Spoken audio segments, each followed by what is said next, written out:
mga boss, good morning. So today na ang paglipat natin ng bahay.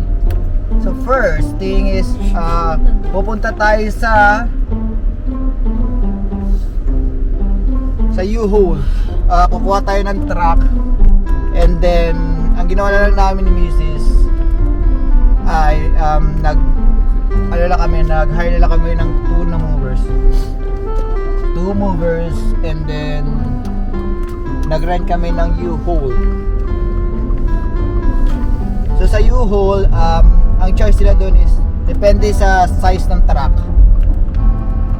So merong $50 and then after that sa yung gasolina and then may bayad rin yung movers, yung tao na magtutulong na magkarga. I think it's 200 per 2 hours, dalawang tao nila. What else? Yun, hindi pa rin free pati yung card. Kung wala kang card, meron silang card, depende yung pang depende kung pang furniture, meron rin pang appliances. So may bayad din yun. Hindi yun siya kasali sa truck. I-rent mo pa yun sa kanila. Per hour ba yung rent niya, mami? No. Hindi. Over. Hindi, yung gamit yung pang yung Hindi card. na all the way na naman. Yung card? Oo. Yung pinapili kayo kung appliances or ano. Oo, pero ano na yun sa whole course na yun naman. Ayun nga, so babayaran mo pa rin. Bayaran mo pero hindi naman mahal. $10. $10 din siya. So ngayon pupunta tayo sa sa truck, kukunin natin then iiwan natin tong sasakyan para pagbalik. Ano lang siya, parang ang kailangan lang is license, driver's license lang, di ba? Sa U-Haul. O yun. Yeah, tara. Dito tayo sa U-Haul, mga boss. Mag-pick up na tayo kasama na itong kariton. And then may dalawa pati yung sa appliances na cart. So dito tayo, itong gagamitin natin sa sasakyan. So mga boss, ito kalaki ang ang loob ng U-Haul and then dito na yung truck. Ito dalawa. So dito tayo mga boss, before kayo pupunta kuha ng sasakyan dito, make sure na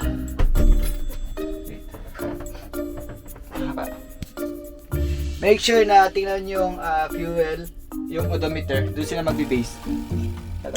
So odometer is about 1,170, right? And the fuel, where's the fuel? Fuel, like kalahati. Grabe pala mag-drive ng truck, boss. Actually, first time ko mag-drive ng truck. Di ba pala makadrive ng truck? Grabe, boss, ang hirap mag-drive ng truck. Aside sa malaki siya, wala kang rear mirror kapag mag-atras. Kaya dapat ingat ka na mag-drive ng truck. Mahirap pa ito mag-drive. Kasi madali siya mag-drive pag maneuver, pero yung laki niya and then yung pag mag-reverse, mag-atras, mahirap kasi walang kapagod pala maglipat, mga boss.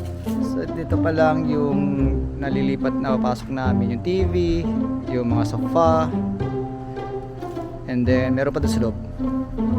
Yun mga boss, bali first hakot is okay na. Ano man? Hindi na kasi mga bata. So yun, diretso na tayo sa bahay and then i-unload natin to. Medyo madami na, puno na siya. Baka dalawang balikan. So dito tayo mga boss, this one.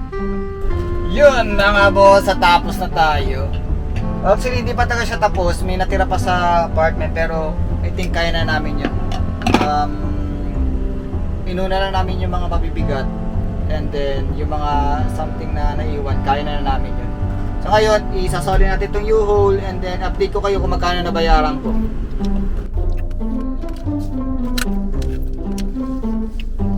Yun mga boss, bali tapos na din. Boss, pagod ka naman. Pagod talaga, pagod pa lang talaga maglipat. Hindi pa talaga totally tapos, may naiwan pa dun sa apartment pero idaan-daan ko na rin kasi meron naman ako mahabang off. Parang meron ako straight na 4 days off. So unti-untiin ko na lang yun.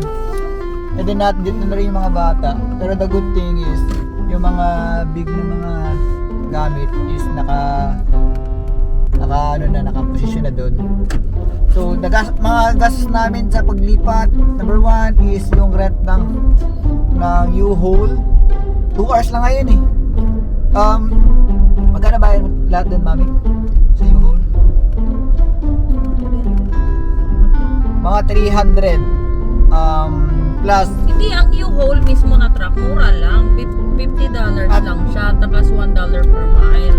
$50 Ang mahal doon, $1 per mile. yung magbuhat. Kasi sila $250. Yeah, 250 per 2 Plus hours. may tip. Yeah, so nagbigay pa kami ng tip. So 250 ang Hindi ka man required. kaya nga. Sulitin natin. Sa U-Haul is $50 depende sa laki ng truck. And then plus yung additional na mga equipment like yung pang trolley sa mga sa furniture, iba din sa Ano ba yun? appliances. Yeah, Dali ang tawag doon. dali tawag dun. So parang $10 each yata yun. Depende. Depende sa equipment. And then before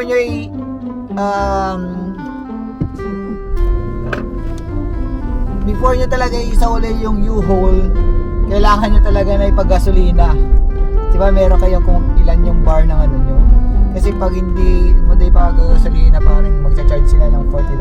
Parang hindi pinapultak pa rin nilang kanilang ang kanilang truck. So, kaya kanilang ginawa ko, nagano lang ako pagasolina ako ng $10, which is sakto lang kasi ilang miles lang yung na-consume ko. And then yung problem, almost 300 din lahat. 300 lahat plus 2 hours lang yun. So yun. Ngayon, pupunta kami ngayon sa Walmart kasi bibili kami ng bracket ng TV sa wall. Kasi yung kanilang outlet doon is nasa gitna ng wall. So kailangan ng bracket. Yep. Yeah, sure. What kind of food? So yun, subaybay lang kayo mga boss. Marami pa tayong gagawin sa bahay. Kaya please subscribe and hit notification bell para update kayo sa amin. Bye bye!